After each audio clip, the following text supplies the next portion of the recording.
You know, life was easier as a kid, before the weight of the world was on your shoulders. I don't know about you, but my toys were fun. They didn't sit on the shelf in the package. They got played with a lot. My name's Doug, and I miss my toys. Here at I Miss My Toys, we love our Transformers. So today, we're going to pack several of them into one episode. Introducing the Terrible 10. Oh, I guess they were never called that. Introducing the Tiny 10. I guess they were never called that either. Introducing the Dangerous 10. They weren't called that either.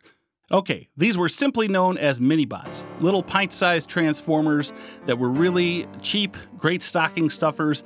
I almost had the entire collection, missing only just a couple of them. Let's take a look at these little guys and transform them. This first little guy is Beachcomber. It's pretty easy.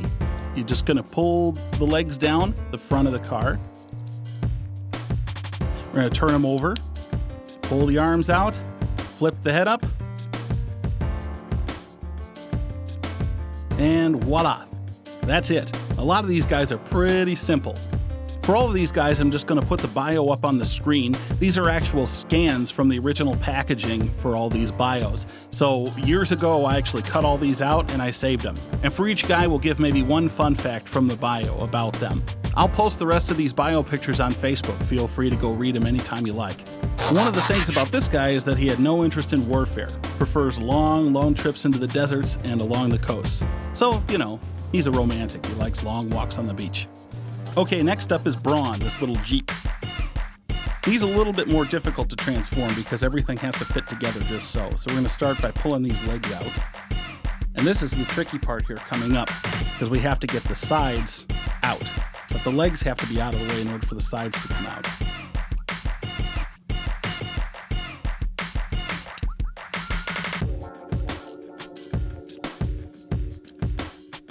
We got one of them out. Push that up out of the way.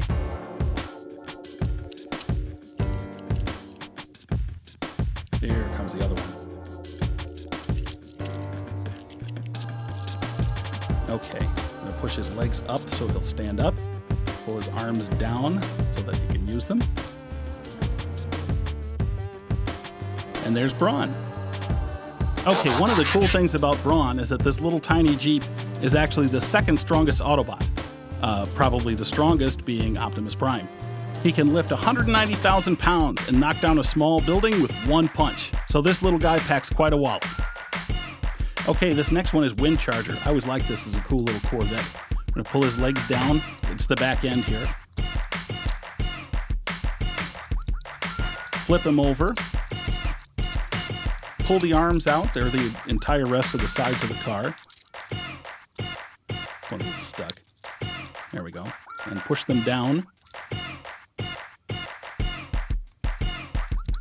And that's it. That's Windcharger. Let's take a look at his bio. Here's an interesting fact about Windcharger. He's the fastest Autobot over short distances. So him and dwarves are fast over short distances. Okay, this next guy is Sea Spray. We're just going to pull the front out, pull the top back, and done. He's pretty easy to transform, but he's cool looking. I always like this guy. Okay, he's not so strong or mobile as a robot, but he makes up for that in the water. He can go 120 knots at a 4,000 mile range. So, you know, as long as he's got water under him, he's pretty fast. All right, this is Warpath. He's a little tank. I like this guy too. I always thought he looked cool. Just gonna pull him down there. I'm gonna push this part back, the tank turret. Pull the legs forward. It just kind of had one big thing that looked like a leg. Push those arms down. And pull his head up, which was the way to get into the tank. There, that's Warpath. Okay, my Warpath is kind of interesting because I actually got this when I was a kid on one of our trips to Canada.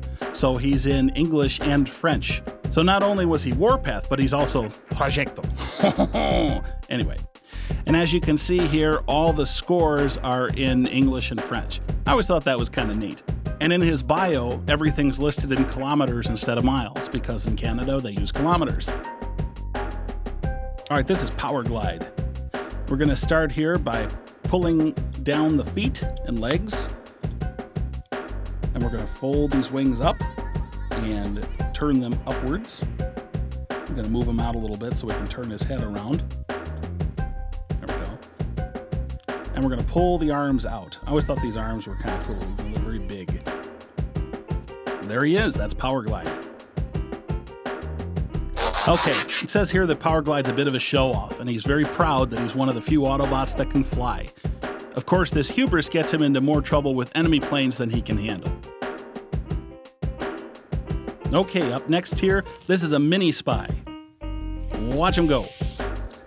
That was one of the things about them. They're very easy to transform.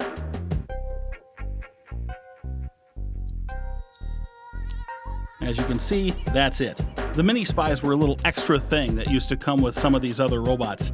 And they could be Autobots or Decepticons. And as you've seen already, a lot of these guys have these little stickers that are gray outlined in solid black. Well, if you rub those stickers or apply heat to them, you get to see an Autobot emblem or a Decepticon emblem. Dun dun dun! He's an Autobot. Okay, this is Huffer, the little semi-truck. I'm gonna start by pulling the cab up there and over to get his head. And we're going to pull these legs out. There we go. And we're going to pull the arms out away from the body so that they clear. And that's it for Huffer. Here, I'm going to take him and hold him up here so you can see him. There we go. Okay, this guy is kind of cynical and pessimistic and unhappy, which is kind of a downer. And it says here that he looks at the world through sludge-colored windshields. Oh. Okay, this is Cliff Jumper. We're going to start by pulling the legs out of the front of the body and pushing the feet up. Pull the arms out and flip the head up. And boom, that's it. You see here that my Cliff Jumper's yellow. On the bio, he's red. They actually sold a red one and a yellow one. I kind of wanted the red one, but I got the yellow one, and I was, of course, just happy to get another Transformer. And this is a cool thing about him. He shoots glass gas, which makes metal as brittle as glass. That's kind of a neat thing. But he's reckless, and he often winds up getting into situations that he can't handle. Okay, and lastly, we're going to look at Bumblebee. And just like Cliff Jumper, all you do is pull those feet out and flip them, take the arms out, and flip up the head. And that's that. Now you might be saying, we already saw this guy. He looked just like the last guy. Well, that's kind of true, actually. There was a short period of production where Bumblebee was originally supposed to be a VW Bug, and a lot of people have the VW Bug. I have what they call the Bumble Jumper, which was a strange error in production where they produced this car and labeled it as Bumblebee. He's kind of rare, I guess, from what I've understood from looking him up online. But anyway, this was my Bumblebee, even though when I was a kid, I wanted the VW Bug because I thought it looked cool. And he's got the best vision of all the Autobots, and although he might be physically the weakest Autobot, he's very stealthy, and that compensates for the weakness. And he's also very courageous and brave. And that's all of them. That's all the Minibots that I had. Like I said, I was just missing a couple from the collection, and I threw in this mini spy just because. Thanks everybody for stopping by and watching this episode of I Missed My Toys. If you haven't done so already, please subscribe and tell your friends. We'll see you the next time.